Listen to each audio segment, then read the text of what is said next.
Hello, listeners. Welcome back to another episode of Info Bloom Podcast with me, your host, Nicole. Thank you so much for coming back and listening to more of what I have to say.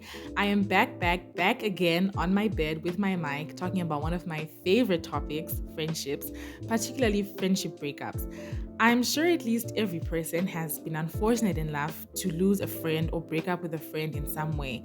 Unless, of course, you are one of God's favorites and this is a foreign concept to you.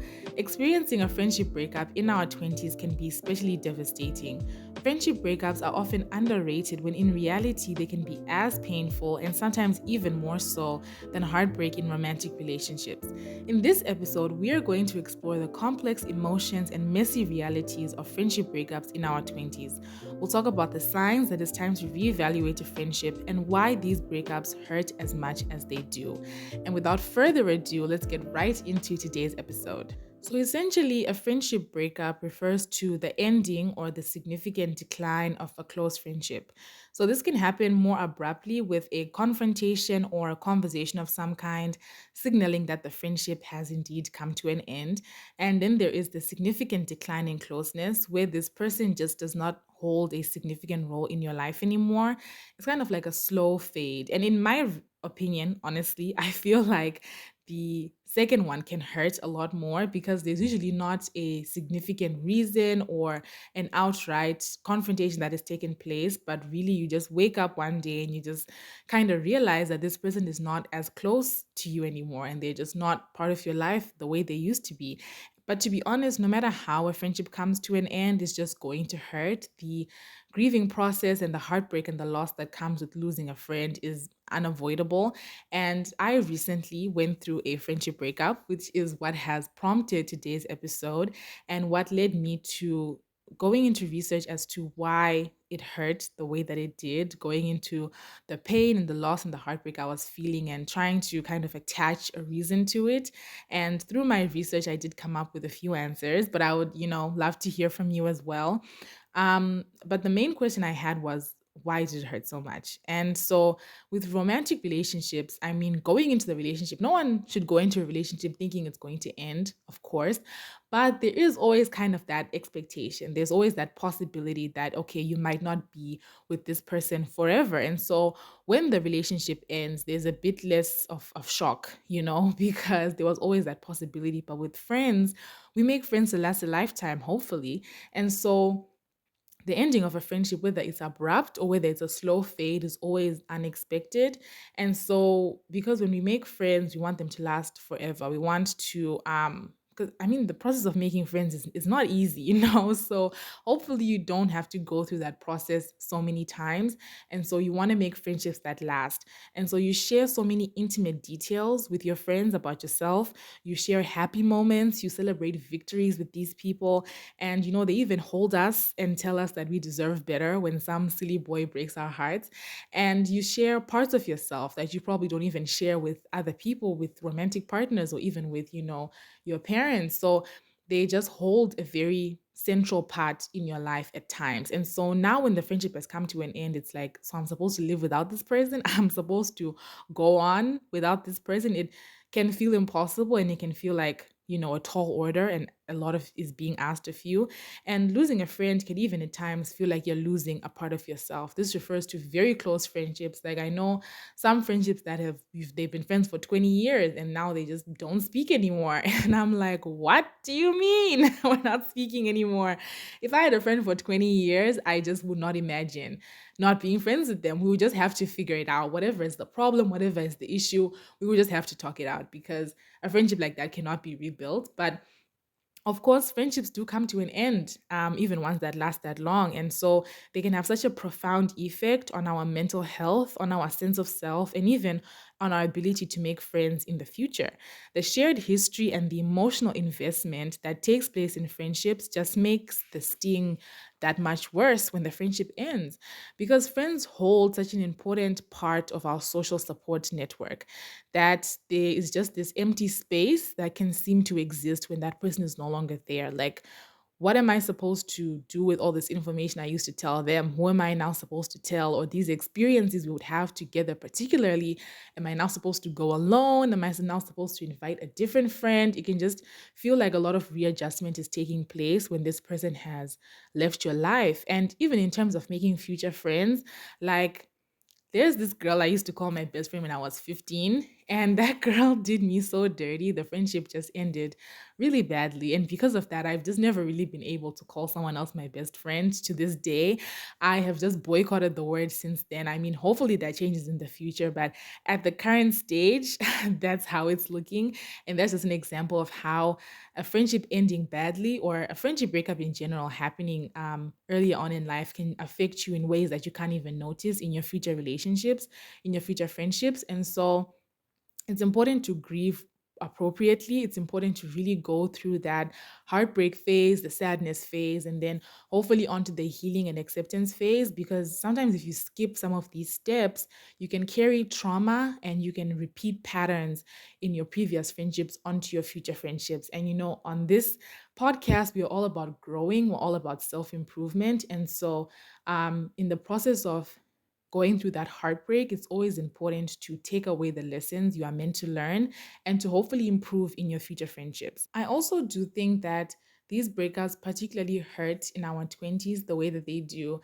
because of the great promise of friendship. Well, that's what I call it, at least, that when you're younger, when I was younger, I was being told by my older sisters, by my mom, that, when you get to university, you're going to make all these amazing friends. And, most of the people I know who are adults, who are a lot older than me, they've had these friends since university. So, like, friendships that have lasted 15 years, 20 years. And so, now when you get to an age where you're supposed to be building these super strong friendships and these friendships that are meant to carry you throughout your life, when you are now beginning to lose people and it feels like your friendship count or whatever is getting lower and lower, it can feel especially devastating. And also because you share so much of your growth process when you are in your 20s, you are growing and learning every day new things about yourself, how you are navigating life, how to navigate adulthood.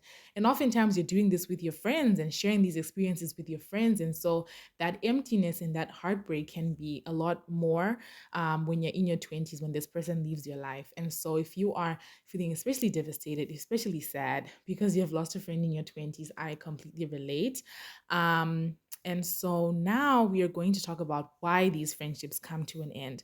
I do appreciate that all friendships form for different reasons. First of all, friendships end for lots of different reasons. And so it is not like a one size fits all kind of situation, but a Finnish study in 2016 found that men and women make friends up until the age of 25, and then the numbers begin falling rapidly and continue to fall throughout a person's life. So sometimes the reason for ending a friendship may be trivial, but close or long term friendships are more complex and multi layered. So it may be a bigger reason that is being masked by a seemingly trivial reason. So, for example, you can say, me and my friend are no longer friends because they just don't reply to my messages as often. When really the underlying reason why that friendship has come to an end is that you don't feel like they are making you as much of a priority as you make them a priority. And so, what it takes is that introspection into looking into the deeper reason why you are feeling the way that you are feeling, and into looking what are the deeper issues that are existing in the friendship, because at times they actually can be fixed. It's something that can be fixed and solved. Breaking up with your friend is not always the solution. At times it might be the only solution, but it is not always the most immediate one. But there are reasons that can prompt these conversations and can prompt you wanting to end a friendship. So if you've come here for the purpose of trying to figure out if there's a friendship you need to reevaluate or a friendship you need to end, here are a few reasons that I honestly think are very valid for ending a friendship. Like if you feel drained by that person, if they have betrayed your trust, if you feel judged by them, if you feel like you're holding each other back, if they do not value your time, or if you're doing all the work in the friendship, and particularly if you feel like you have outgrown each other. This is a really important one because as you are growing up, you are ultimately going to change. So is that person. And the hope and the wish and the desire of our hearts is that as we grow and change, we do so in the same direction. We grow into people that still want to hang out together, who still like each other, who are still making a meaningful impact in each other's lives. But this is not always the case. People can grow in different directions. And, you're not always going to be the same person for the rest of your life. And you can't expect your friend to then also always be the same person for the rest of their life. And so when you outgrow each other, as painful as it can be, ending that friendship could be exactly what's needed for you to grow into your fullest potential and for them to, reach their fullest potential.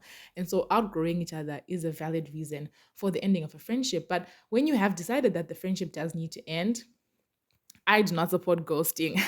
On this podcast, we do not support ghosting because I feel like a conversation of some kind needs to be had with this person when you have decided that it is maybe time for the friendship to end. Because what might actually be needed is not a breakup, but more of a readjustment of expectations and just a restructuring of the friendship dynamic. I like to call it promotions and demotions, where you realize that this person maybe does not hold you in the same regard as you hold them. So, there's tiers of friendship. Like a tier one friend is like the friend you tell everything to.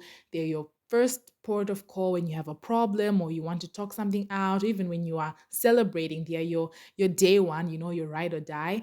And maybe you're not their day one, maybe you're the day 3 or 4, and you are realizing that you don't feel completely fulfilled in that friendship. And continuing to place these expectations on them is leading to heartbreak on your part. What might be needed is just an acceptance and a realization that maybe the friendship has changed. Your reliance on them also needs to change. So maybe they're now a tier 3 friend, a tier 4 friend, but they can still be your friend nonetheless. So when you see that the energy is not being reciprocated, maybe it's time to take a step back and reevaluate your place in their life to avoid the constant heartbreak that comes with someone consistently not meeting your expectations or just not reciprocating your energy. And so the question you might have at this point, which is a question I had when I was researching this, is how do I get over it? Once I've understood that friendship breakups are such a necessary and a part of life.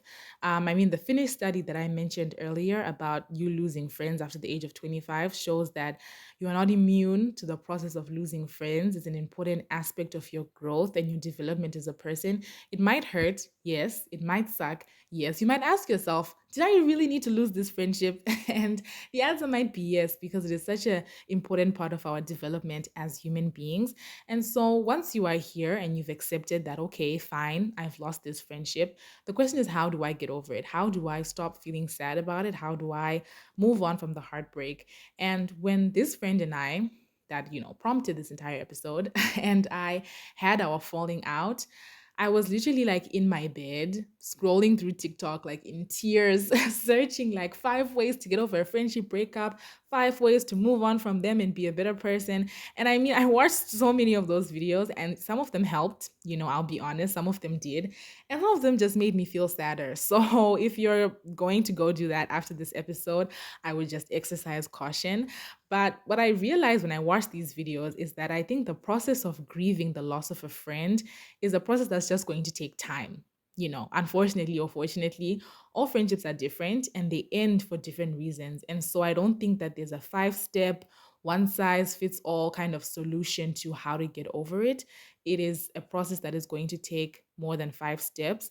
And it's okay for it to take as long as it does need to take. Because, like I said, the process of healing and the process of getting over the heartbreak needs to be done properly. Otherwise, you're kind of always going to be in that feeling of heartbreak, which no one wants to be in. And so I'm just going to share ways that I have been trying to heal from this friendship breakup, the ways that I've been trying to help myself move on. And the first one is to allow yourself to grieve. It's okay to feel sad. It's okay to feel heartbroken. Sometimes you want to be that person where it's like, oh no, yeah, I'm so much better off without them. They needed me, like I'm doing great now. And you know what? Maybe you are doing a lot better, but you still might be sad. And it's okay to acknowledge that you've lost something. It's okay to acknowledge that you've lost a part of your everyday routine or a part of your life in some way because of this person leaving your life. And the way that I've seen grief like visualized is like, think of like a ball. in a room. And so the room is almost the same size as the ball, and there's a red button on the wall. So the red button is grief. And so every time the room moves, the ball hits the button. And so this can be equated to you living your everyday life, like watching your favorite show, going to school, talking to other people. Everything you do seemingly makes the ball hit the button on the wall. And you just feel this sense of grief and this sense of loss. And you think about this person. And so that at that time, it can feel impossible that there'll be a time when you don't think about this person as often. But as we grow, as we grieve, as time moves on, the ball doesn't get smaller, the button doesn't disappear, but the room gets bigger. So now, not every movement, not every action is attached to this sense of grief, but you realize that every now and then, maybe you'll think about them. And when it becomes less frequent, you might actually see that what you're thinking about is a happy memory. You're welcoming, remembering them, because the existence of heartbreak is the existence of love. It means that there was a time when you loved someone enough and you felt love from that person to the point where you feel that sense of loss. So I think that it should be something that's welcomed, something that's embraced, because it's the evidence of love, which is such a beautiful thing. And I think it's a great way to think about it. The second way to help you get over it is would be self-reflection. Depending on what happened for you and this friend to not be friends anymore, I think there is very rare circumstances where one of the parties are completely blameless. Of course, there are those situations where truly and surely you were the victim. Other situations you probably had a hand to play in the ending of the friendship. And so I think trying to think about the situation and see maybe things you could have done better, or even in the friendship, ways you could have performed better as a friend, so that you can continue to grow for your next friendship, so that you don't repeat the same patterns and you don't consistently find yourself having all of these friendship heartbreaks because you only need a few, too many, and then maybe you need to turn the glass and maybe turn and look in the mirror and see where the problems are emanating from. So self-reflection is a very important part of healing from a heartbreak. The third one would be what is for you can never escape you. This is something that I use not only in terms of friendship heartbreaks, but in terms of anything in life. I tell myself this constantly, that what is meant for me cannot and will not escape me. And so if this person is no longer part of your life, it has probably been designed that way. It's for a reason. And the Bible tells us that the Lord makes everything perfect in its time and that all things are working together for your good. And so, even though you can't see it now, you can't understand it now, you can't possibly conceive why, this would happen, you don't have to understand it. All you need to know is that it is for your good eventually, and that all things are working together for ultimately your benefit. And so, this person that might seem like such a big area and such a big part of your life can actually see that once they've gone, you can just see opportunities opening up. You can see new parts of yourself that you are discovering, and even though it might take time, you will realize that there was not a mistake.